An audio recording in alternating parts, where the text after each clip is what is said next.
Work. The 10X model. Push hard. I'm going to get this. If I just keep pushing, it's going to work eventually. I'm going to keep pushing this broken, crappy system, and it's going to work.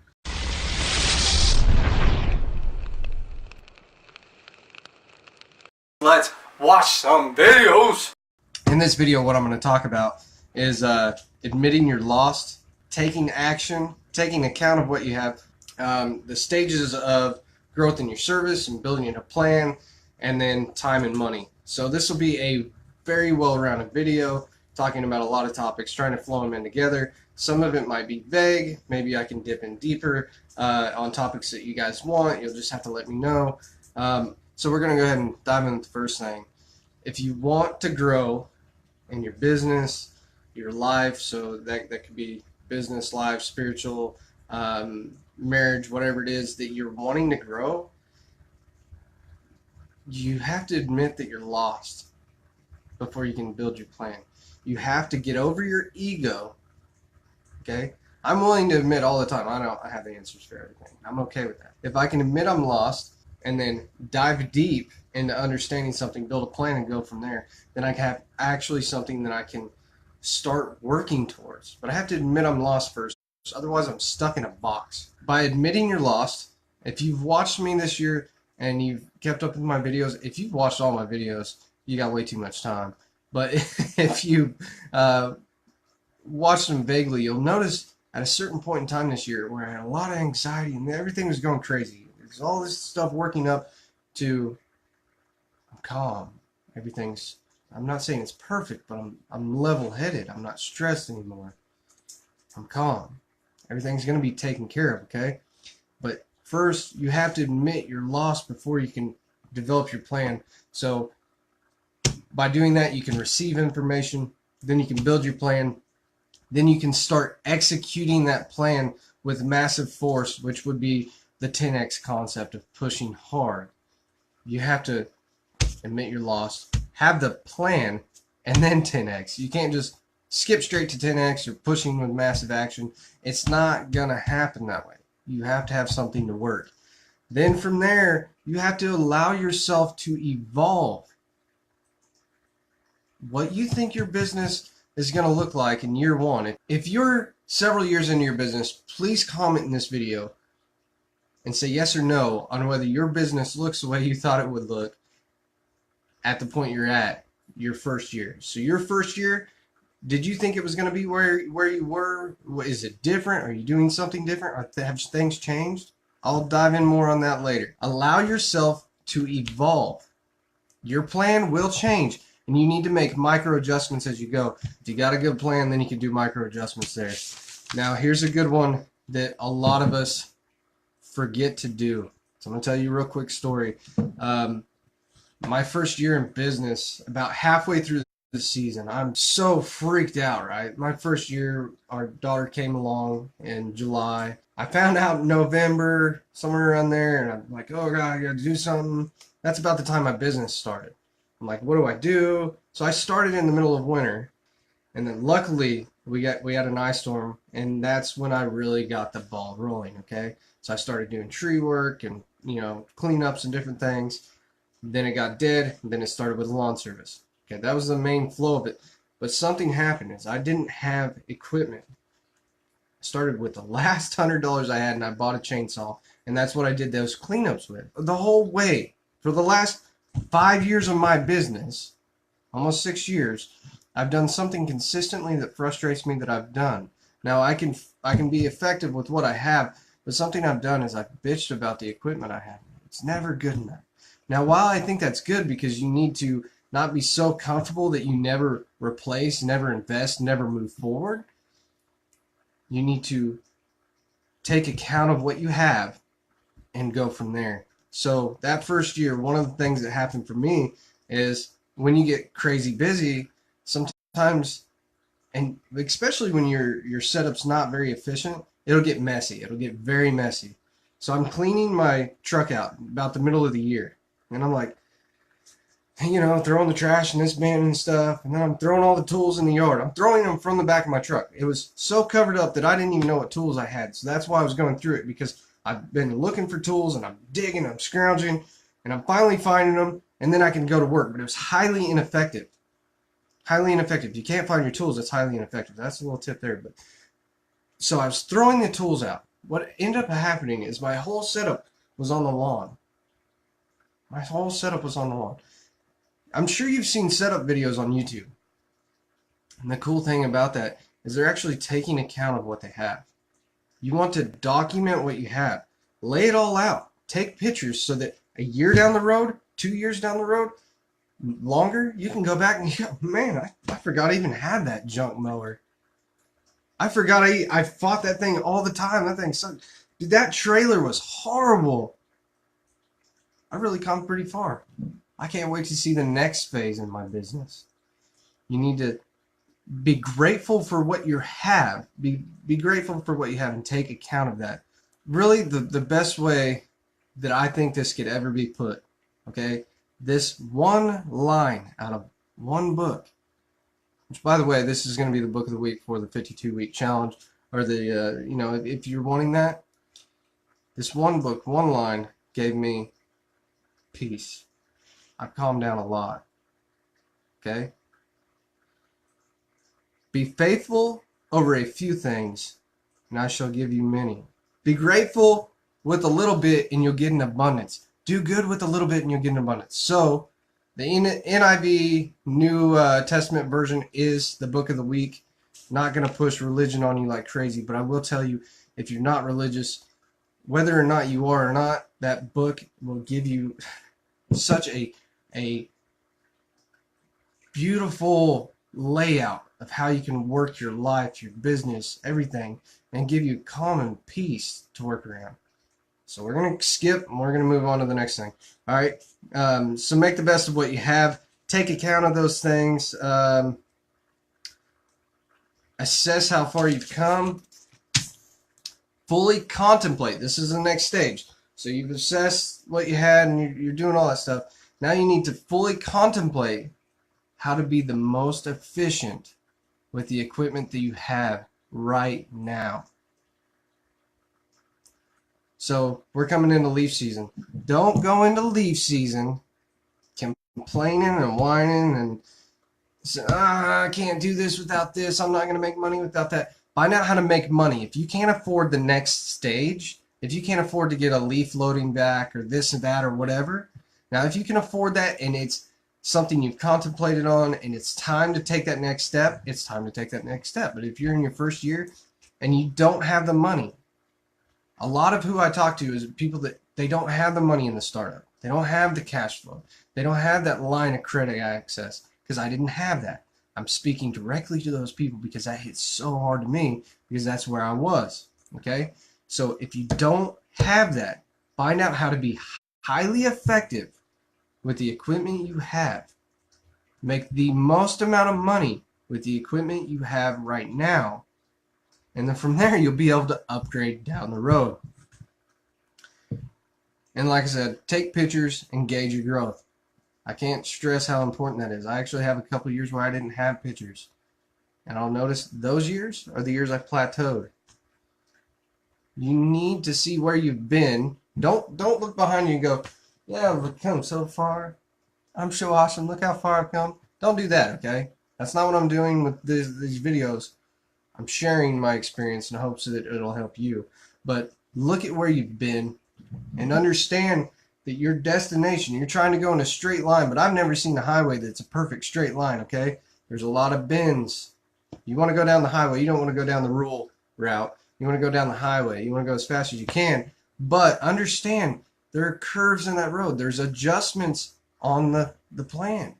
There's hills. So sometimes you're going to go, man, I can't see what's over that hill, and you're going to get real stressed. Especially in your first year, if you don't have money, you're going to look over that hill and you go, I don't see how this is going to happen.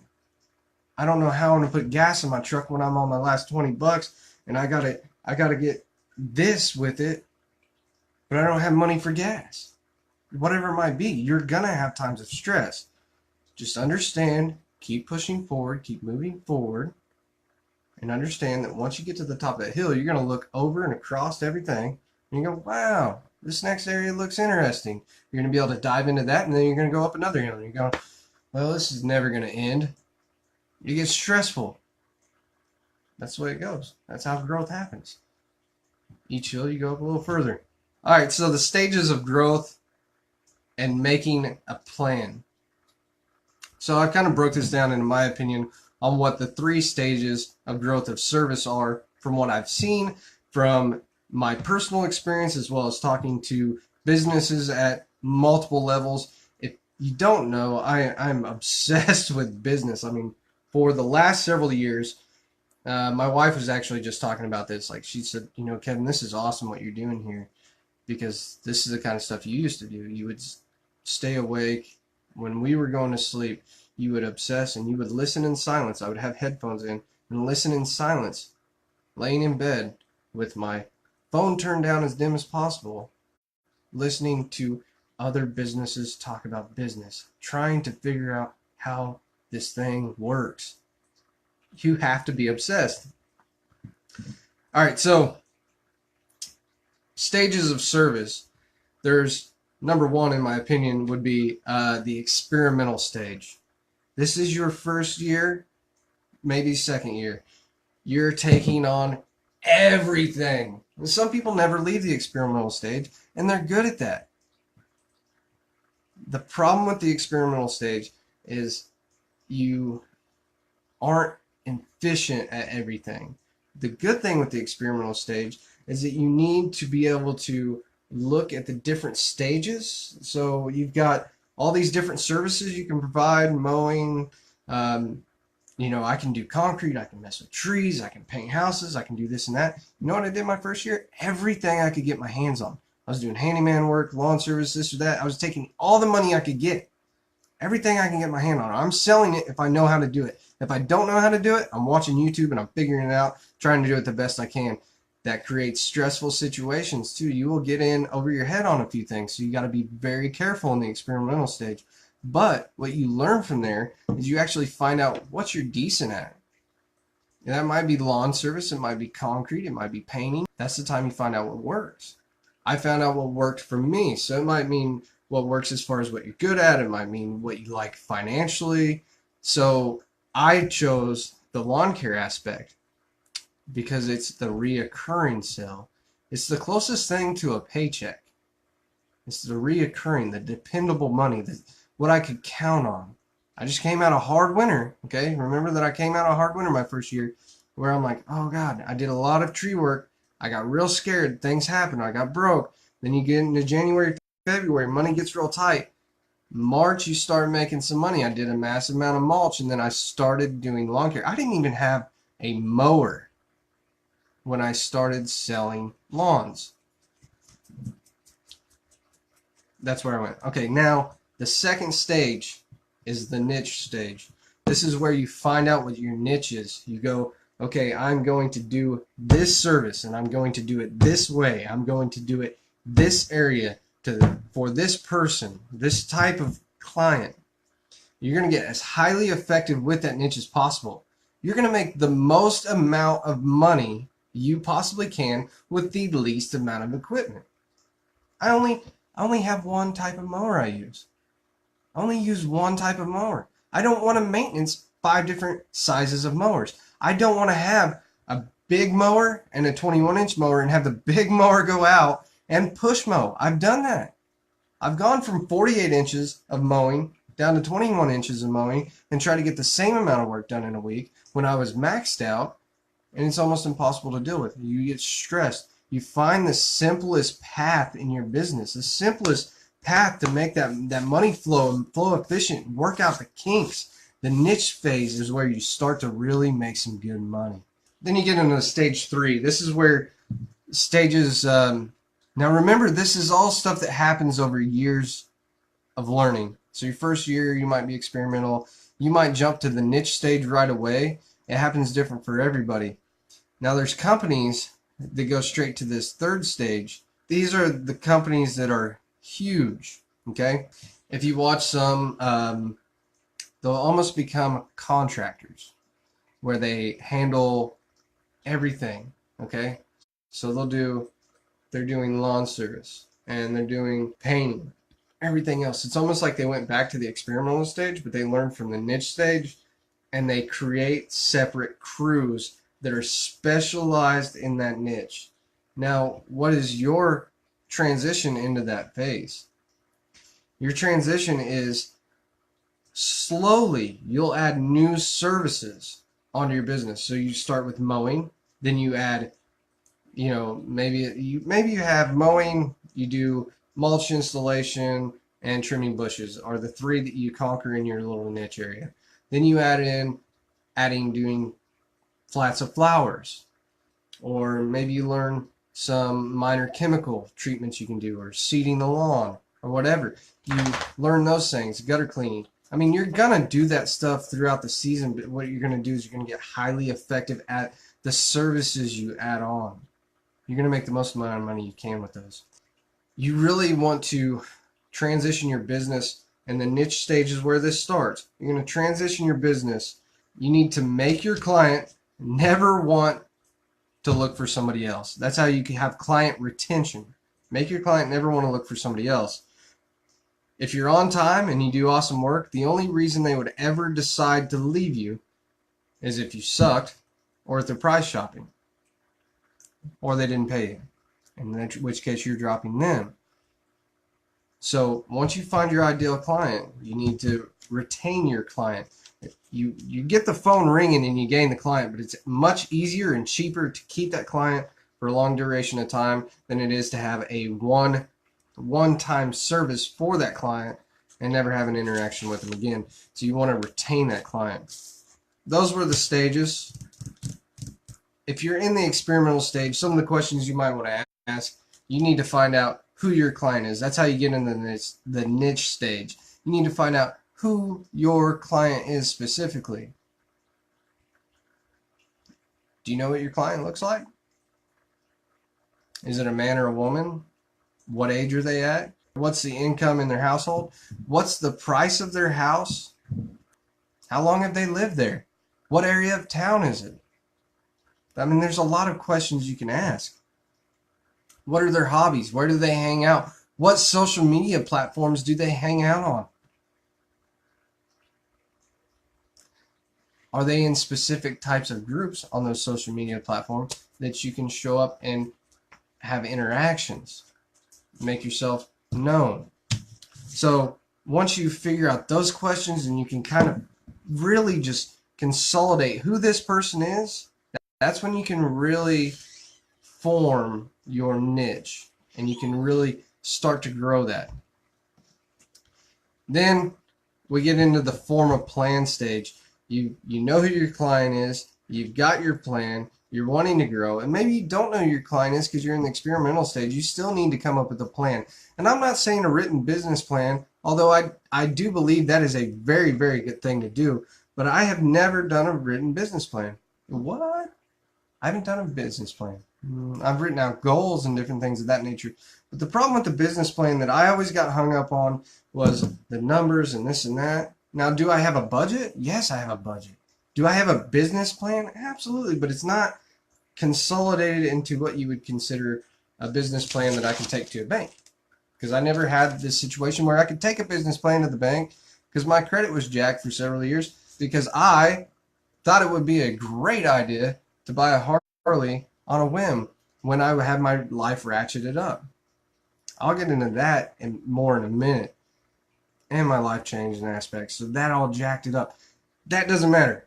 Like I said, I'll get back to that in a minute. So form your plan, 5 steps per day to make that plan happen. You're getting that client, you're gonna get more money, you want to work towards what you're going for. So what is the number you're going for? How much money do you need a week? How much money do you need a day? How much money do you need to make an hour? Once you figure that out, don't go, I was talking to somebody, okay, and he said, I need $2,000 a week. I said, your life's ratcheted up to where you need $2,000 a week right now? Because he told me he wasn't currently busy at the moment, okay? I'm not going to say who it was, but he said he wasn't currently busy at the moment.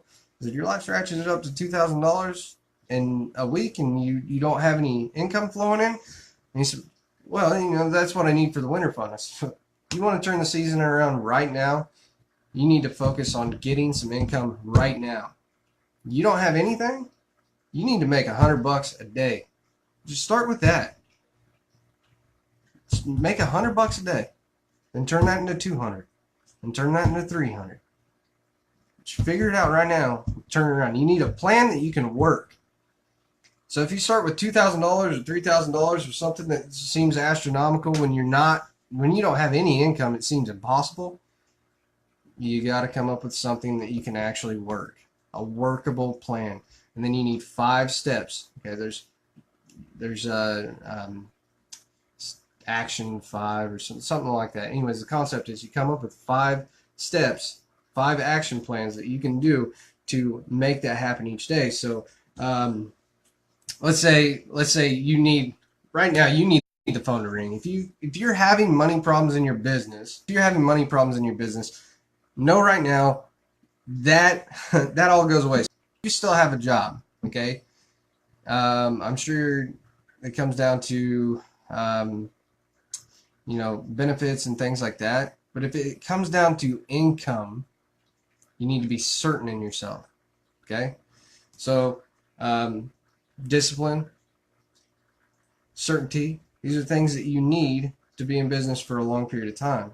If you're disciplined and you go out there every day and you say, I'm going to make this plan happen. These are my 5 steps of action. I'm going to go out there and I'm going to kill it every day, and I'm going to do this simple thing, this simple thing, this simple thing, this simple thing. And you do 5 simple things that add up to being a complex cog and turning and making your business work.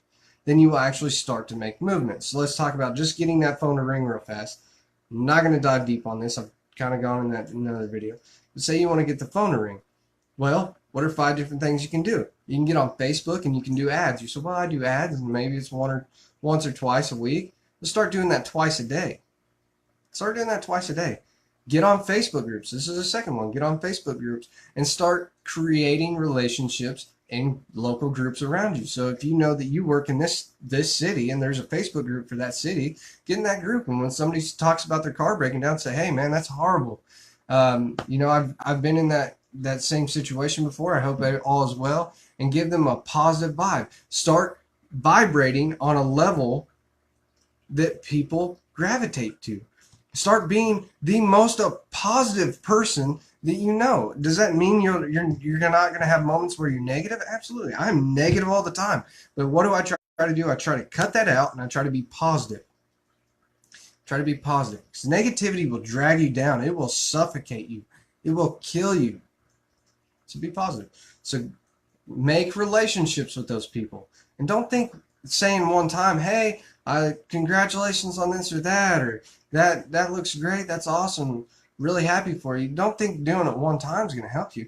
Get on there and build a true relationship. I have people that I have true relationships with that I've never met on Facebook that follow me and watch my videos and like my videos, and it's pretty cool. It's a really cool thing once it starts working. Now, what's another thing you can do? Well, I can tell you that's the internet stuff. You can do stuff on the internet. Say you want something else and you want to get your phone ringing, start going with the old stuff. The old stuff isn't as easy as online, but does it work? Absolutely. Start knocking on doors.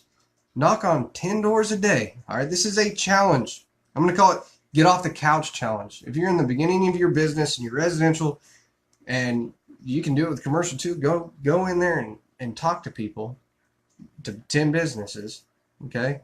And make an interaction. Make a connection. Manifesting positive outcome. You need to project yourself in such a positive way that people are gravitated back. So anyways, this is the Get Off the Couch Challenge. Go out and knock on 10 doors a day. If you need to turn around your season, take this challenge. Go out, knock on 10 doors a day, and offer your service. Do it in a way that's not like you're just being a pain in somebody's. Just go out there and say, hey, I noticed that, hey, I just want to introduce myself. I'm working across the street over here. I wanted to help take care of you. If you're interested, here's my card. Call me if you ever need it. Give them a business card magnet they can slap on their fridge.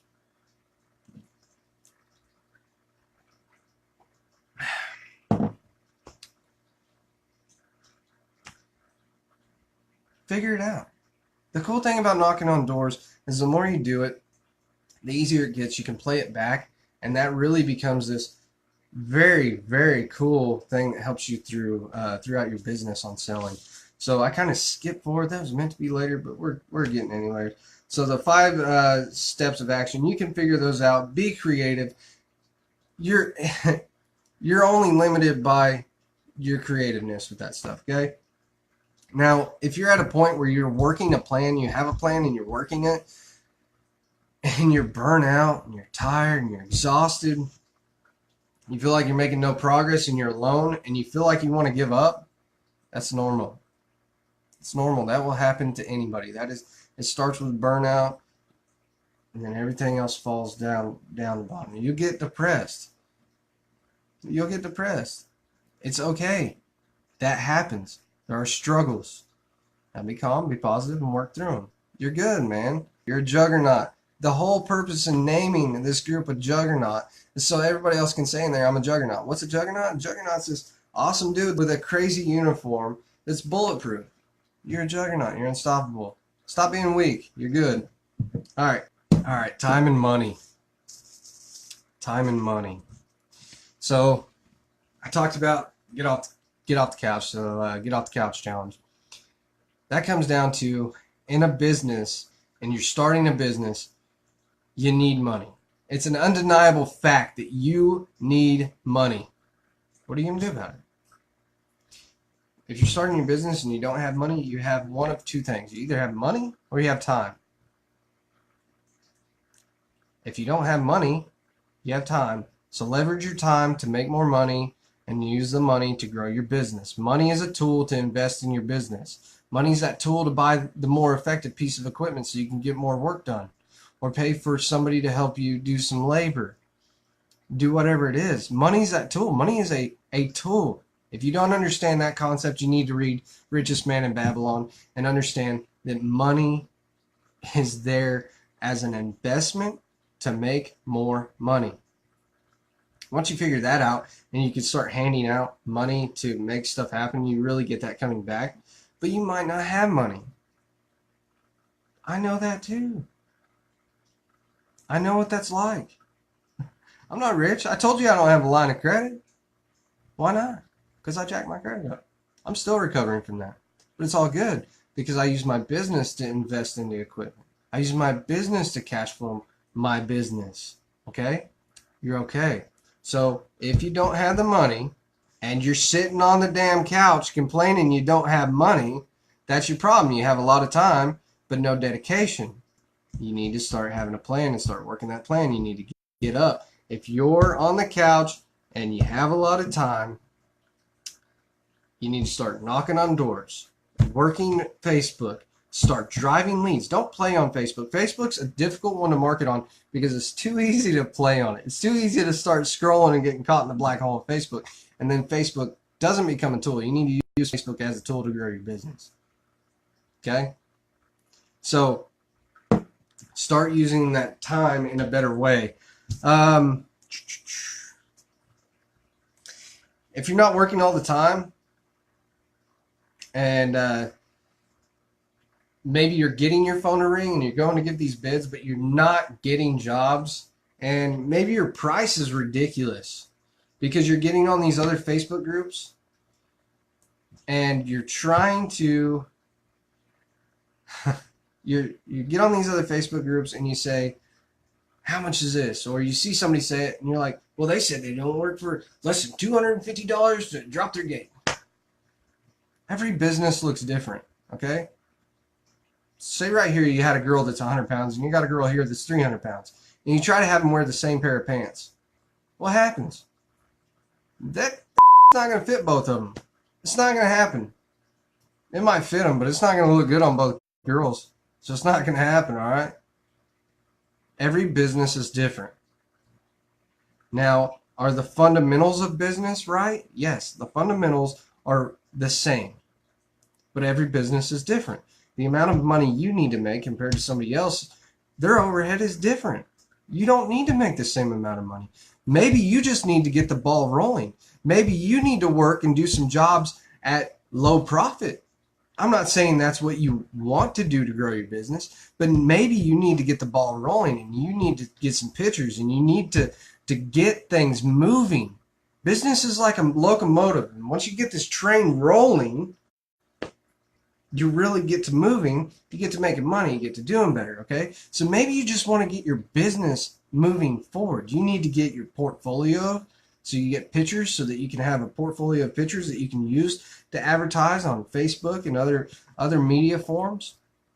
You need to start making your connections, because the more you're out and about and seen, and people see your truck and they see you out working, they come up and interact with you, or you see them. If you ever see a house up for sale and you see somebody new at that house, it was for sale and it's new, you walk across the street because they're hot, they need somebody to mow their lawn, they need that now. You walk across the street and you introduce yourself and you give them a card, and you start. You don't say it as a sales pitch. Although you can say, hey, let me give you an estimate. You walk over there and you make a connection and you build a relationship and you put it out there. I've gained like 3 clients in the past week from doing that. Low income is better than sitting on the couch income. That is correct. Low income is better than no income.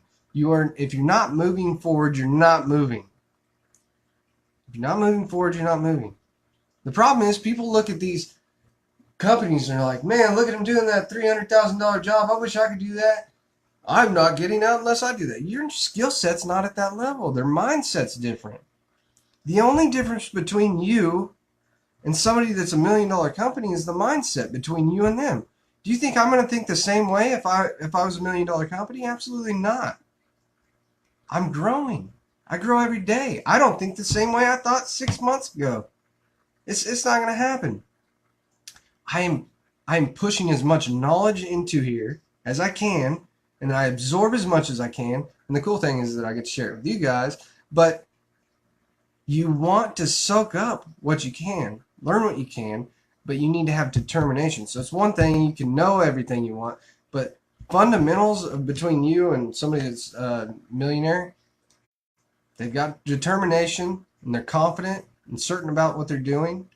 They understand that you have to have patience. It takes time. So Luke Smith got to talk with one of the largest companies around here, and what he said was, for 8 years, I didn't have a new truck, I didn't have a new mower. For 8 years. For 8 years, I set up that's worse than yours. About 10 years in, stuff started popping off. Now he's 24 years in the business, and he's got 124 employees. It takes time. Some people pop off real quick. It looks like an overnight success. It looks magnificent. That doesn't happen for everybody, man. So don't crush your dreams and hold yourself back because of that kind of stuff.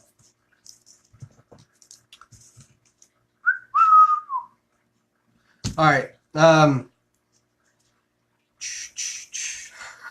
Grow your skill set and you'll grow your dollar per hour. That's the main thing I'm going with there. You're not the same as somebody that's been in it for 10 years if you're only in it for a year. Don't expect to bid the same. I'm not saying be a low baller, but there's different stages in income as you grow. So what you want to do is learn this level, then go to the next level, then go to the next level. You can't go into a payroll job and expect to make the same as the top executives or the manager. You go in at the base pay and you learn and you go to the next stage. And that's the same way your business is. You are literally, if you're at a stage where your business is a job, you are turning that into a job. You could spend the next 4 or 5 years at a job and work your way in a decent amount of money. When I worked at the factory, I went from $8.45 an hour to $18.45 an hour in about 4 years. You can do the same thing with your business. If it's your first year, second year, whatever, know that it gets better every year. You're building your portfolio. You're getting out there. It grows as fast as you want and as fast as you are capable in your mindset, because you only know what you know. You don't know how to handle circumstances that you haven't come across, and you're never going to come across those if you're complacent and you're comfortable and you don't want to get out of the comfort zone. So you have to push and really get going on that. And one of the things I hear all the time, so I talked about the micro economies. I can't talk about money and not talk about this because everybody does it. Everybody does this. Well, it's so hard here because there's no money here, you know. Everybody's got it easy on the West Coast. Everybody's got it easy on the East Coast. Oh, if I was up north, I could do snow. Oh, if I was down south, I could mow all year long. There's money wherever you're at. Stop bitching. Adapt. Start making that money. Start flowing. Start pushing. Start finding out what you can do right here, right now. Stop doing. I gotta show you this, okay? This is my note for this. You see this? Okay, West Coast, East Coast. This right here, that's Apple America. Okay? East Coast, cost of living's high. West Coast, cost of living's high. People come to the Midwest all the time because cost of living's cheap. Why is cost of living cheap? Because nobody makes money. You know what? It's relevant to no matter where you're at. If you're in California, cost of living is real high, but the amount of money you can sell jobs at is high. If you're in the Midwest, cost of living's low, and the amount of money you can sell it's a little lower than what it is on the West Coast. So it's easy to look somewhere else and think it's better. That's everybody's heard. It's there's greener pastures. The grass is greener in the other pastures. But you need to really stop and think about, take those little bits of wisdom, things you've heard your whole life. Those things stuck around because they make sense. I mean, take things and break them in their simplest form. And don't just listen to them and say them. Think about them and how does this apply to my life? How does this apply to my life? There's money everywhere. There's microeconomies. So if you're thinking money's not good where I'm at and you're mowing on the crappy side of town, maybe that's your problem and money's not there. Maybe it's your mindset, because I can tell you I've mowed in very, very nice neighborhoods where money is there. When I mow in those neighborhoods now, money's there. What's the difference? My mindset 4 years ago and my mindset now is completely different. My confidence to sell the jobs at the right price, completely different. I'm like a whole nother person. Your mental shift will change, and that's where money really starts flowing. Like I said, when you lock in a niche, you start figuring out what you're doing. You stop people pleasing and you start working your plan. Your everything has to work in your system. It is your business, your plan. It looks different than my business looks different than Blake's business. We both do the same thing. Blake is on the next block. Blake and I mow in the same city. Luke and I mow in the same city. You get what I'm saying? We all mow in the same area. Our business looks different. Our setup is similar. We all mow grass. We all have blades underneath a mower. But our setup's different because we're tackling different stuff. That comes down to the 100-pound girl and the 300-pound girl. Those pants don't fit both of them good. But there's money everywhere. A good one to get your mental mind shift to understanding that money's everywhere, to understand that you need to grow to a different level. I have to put these books out. I have to tell you that you need to read books because I am confident that's what's changed me. And then I'll tell you there's different people on YouTube that I would suggest to watch as well. Read the book Sell or Be Sold by Grant Cardone. And now, while I think Grant Cardone is very confusing with some aspects because he is trying to make a sell to you, it's almost brainwashing. Sometimes the brainwashing's good. Sell or Be Sold is a very good book because it gets your confidence up and lets you know that you need to be at the price you're going to be at. You need to be sold in yourself to ask whatever price you want to ask. So I'm not going to tell you to dive in too deep and get brainwashed and start buying everything. But I will tell you I've had access to Cardone U, in my honest opinion. Cardone U, where it's $5,000 to $10,000 a year. I had access to that. I gained everything I could gain from Cardone U. I gained it from audiobook and pumped it in my ears while I'm working. The only difference is I'm not sitting down at the computer watching it. So what's the most convenient form for me anyways to take information? When I'm working, dude, I go out and work 60 plus hours in the spring, 70 hours, 80 hours. Dude, I'll put in a lot of time. I mean, there's 1 month I put in on Audible. That's just books. I put in like 130 hours. It's a lot, dude. I couldn't listen to books nonstop after that. Drink the Kool-Aid. That's right, man. Get in there It's brainwashing. It's sells this. It's the used car salesman stuff is disgusting. But the thing is, he will sell you on being sold on yourself. So that is an excellent book. I want to encourage other people that when they have a call to action to speak about something, to go ahead and make a video and speak about it. It will benefit you. One of the most beneficial things I've done this year is I started making videos. It made me very articulate in the way I speak. It allows me to work out how I talk to you and how I communicate and allow it to be replicatable.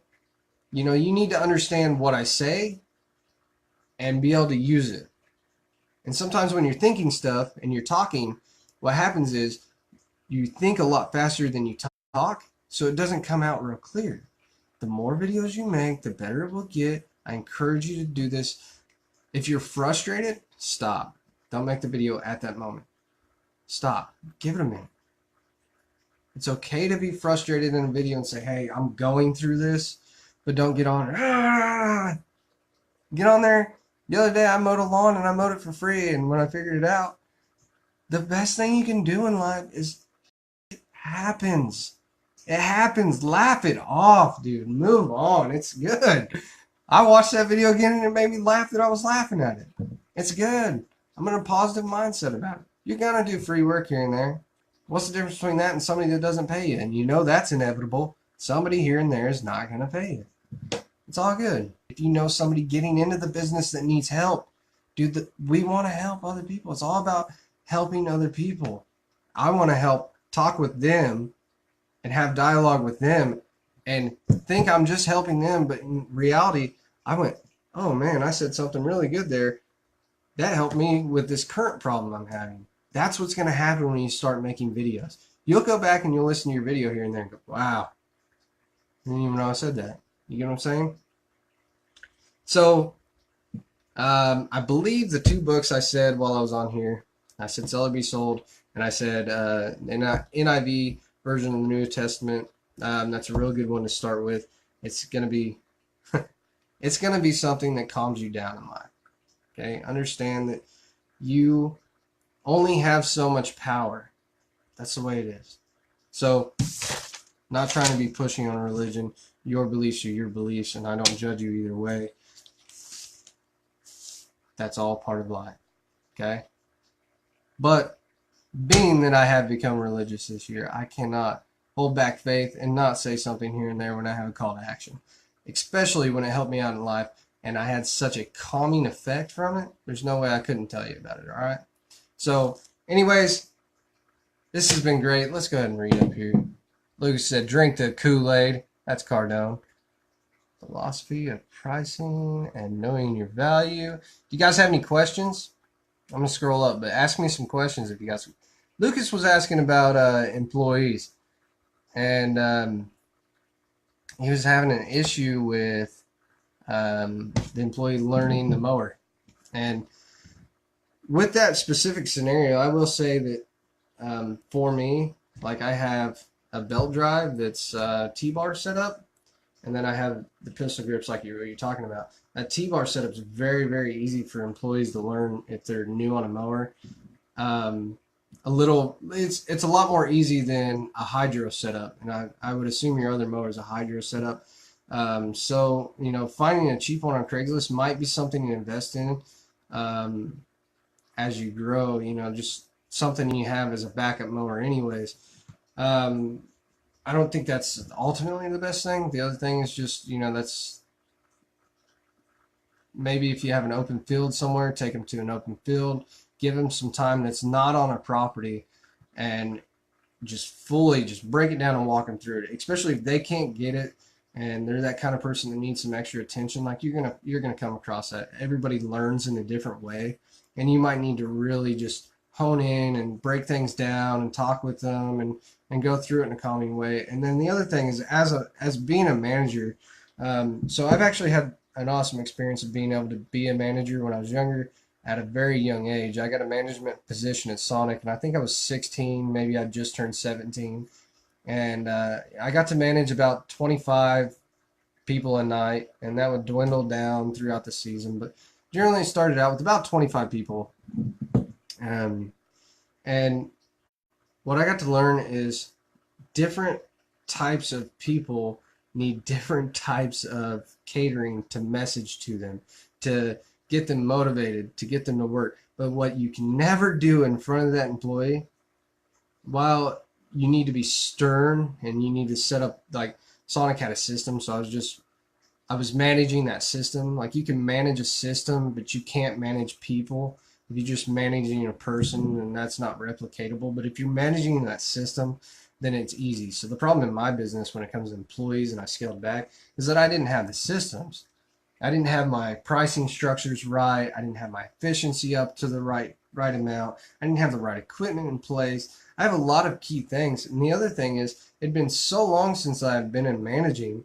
And then with my own business, because my systems weren't in place and I was managing with broken systems, my managing skills actually went.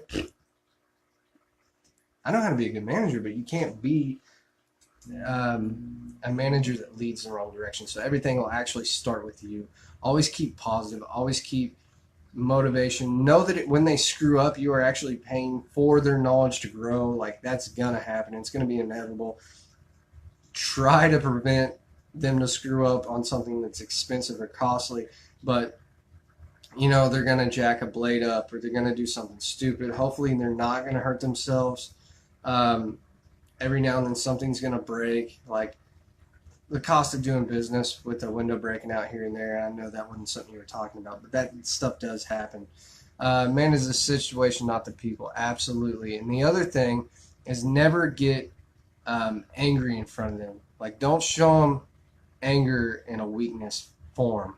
Now, it's okay to be frustrated and to express that in a clear, hey, this is how we do this. This is not right. You cannot do that. And be stern, but you cannot show them angry. You don't want to scream. You don't want to cuss. God damn it, you don't want to do that. They will lose confidence in you. And it's all downhill from there, too. I have turned some very good employees into some crappy employees, and I've had some very crappy employees that I've had the opportunity to turn into good employees. So I look forward to going into having employees again in a different situation. Right now, in my current situation, what I'm doing is it's all about clarity and clearing up this muddy mess. It's like I scooped water out of a creek, and I got it in this clear glass, and I'm like, all right, how do I get it to be something I can drink? So, working on my systems. Alrighty. Okay, Blake, like the T-bar setup. It's great for beginners. Yeah, Blake can actually, he got the T-bar set up pretty quick. When I had John working with me, really, that's how I started all my employees was on that T-bar setup, and then I moved them up to the hydro. So that was a really good way for them to learn the mower. I don't know why that was so much easier. I mean, the main thing I think is I'm like, hey, if you're getting out of control, just pull that bar back and you will stop. And then I'd set the belts loose too, so if they just let go, it would stop the mower. So it wouldn't just creep forward or anything. So really, but if they had a hard brake, they'd pull it back. If they freaked out and they had to jump off, then, it wasn't going anywhere. And that gave them a little more confidence. It's kind of like a transition between push mowing to using those hydro walk behinds, especially with a Velky. It feels very unnatural at first being on a Velky, if you can remember when you first got on it. Yeah, we all lowball. It happens. It happens. Lowballing's just a stage that you have to go through. And some people get to skip that. Some people see money different. Like, something I try not to do in front of my daughter. That my wife and I had to say, hey, I don't want to do that in front of her, is that when we were at the store and she's wanting a toy or something, we said, no, that's too expensive. That's $20. We're not going to get that today. That's $20, whatever. Because, you get to the point where you're buying toys all the time. It's expensive. We're not going to buy that. That's $50 or something. Then I started noticing, what my daughter was saying? Can I get that toy? Is it $20? I'm giving her my money problems. Okay, that's something I did to her, is that I actually gave her the same problems I was working out in my life with money. I gave that to my daughter the insecurity. So now I have to try to break that before she comes of age, knowing that money is in abundance. Money is everywhere. It is everywhere. If you're in business, they are throwing it out left and right. You just have to figure out who it is and how you can cater to them. I don't want my daughter to think that money's hard to come by. That's what I thought when I grew up, man. You grow up in a trailer and you grow up broke, and you think that factory life's the only thing you have in your life. You don't even worry about going to college because you think, well, the best I can ever do in this town is go to a factory, so I'll just do that. I follow in my dad's footsteps.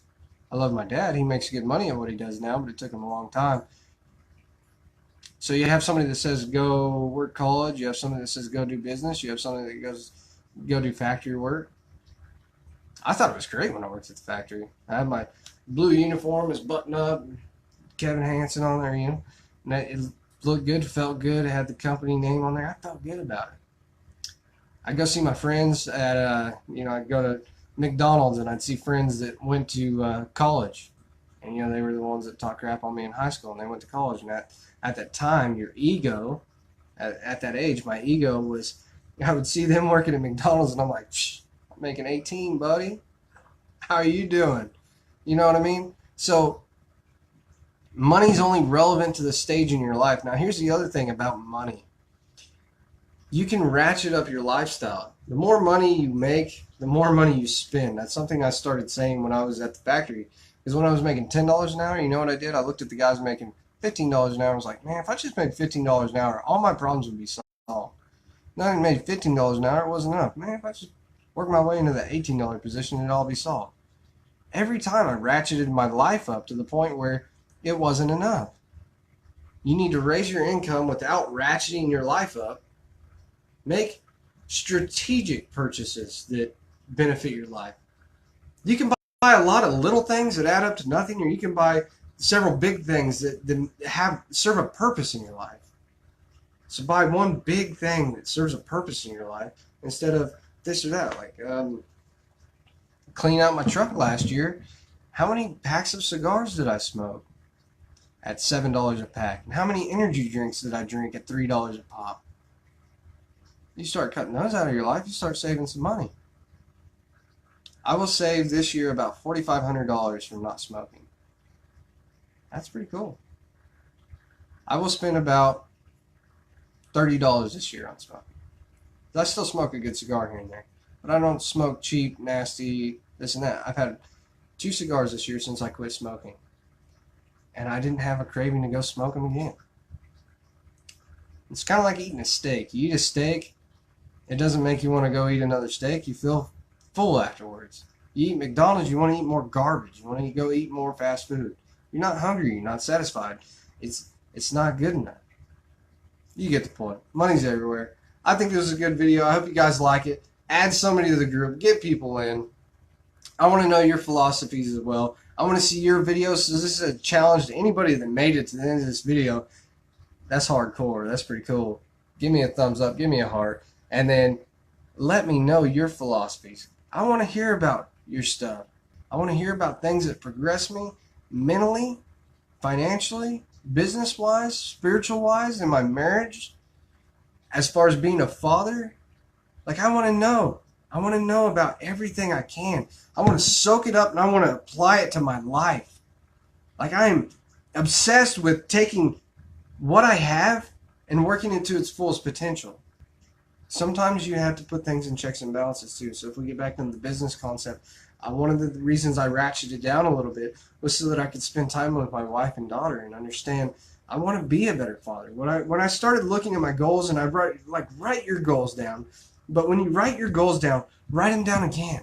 Write them down again. Write them down again. Write them down daily or weekly. Just write them down. Write out what flows out to you. And what you're going to notice is that will evolve. Just like your plan, it's going to evolve. You're going to find out the goals you thought were important. By the way, saying I want to be rich is not a goal. That's not a goal. It needs to be something achievable.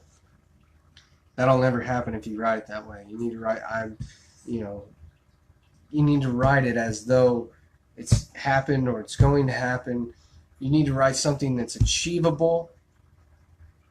But what you're going to notice, and what I noticed, was the goals that I had this spring, some of those aren't me. What you fall into is a trap of ego where you start hearing everybody else, and it's easy to get on the bandwagon with what everybody else wants to do. But like I said, your life's different than my life.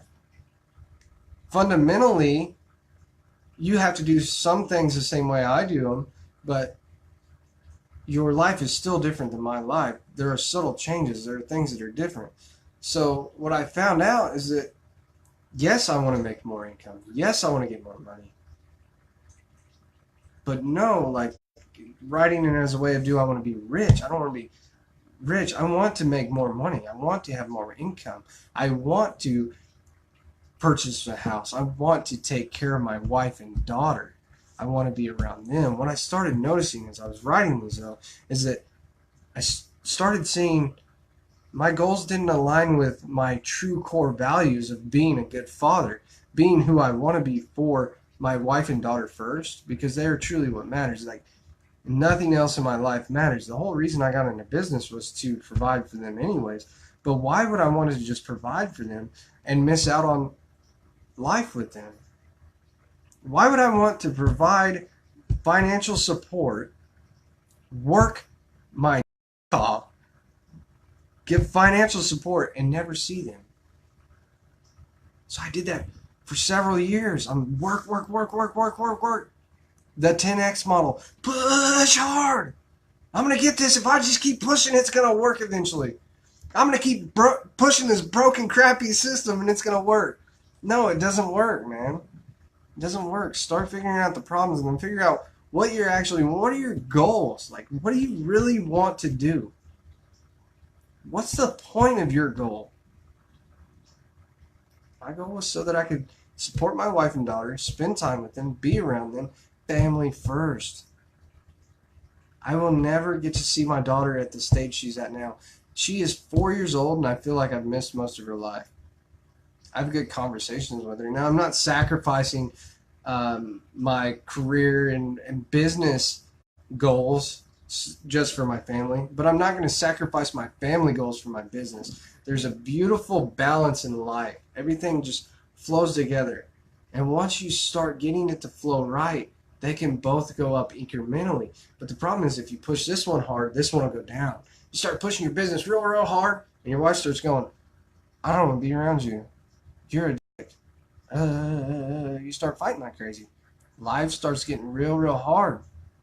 Or you push your family, and then your income drops out the bottom, and you're going, oh, I can't provide for the family, and then that goes out too. The same thing, if you're pushing your business and the marriage goes down and then that breaks, then this breaks. Your business, your family and your business are so intertwined that, I mean, if you don't have a family, push business hardcore. I'm not telling you to not do that. But if you have a business and you have family, you need to push them together. You need to grow them together. As the father, as the husband in your family, your household, you are the pillar of strength. You built this foundation in your life, the foundation of your marriage. You started out a certain way. Everything's got to be done a certain way. You're not going to be out cheating. If you think you're going to cheat and that foundation is going to be strong, you're lying to yourself. You do things right. There's moral standards. You build your foundation and you start working upward. It takes time. It takes time. The same way with business as it is with your marriage. And you build them together. So you built this foundation for your business and your marriage, and you build them up together. Ultimately, you have something beautiful in the end. I don't know the great picture of where it's going for me. I have no idea. I know it's going up, but I don't know along the way exactly what's going to happen.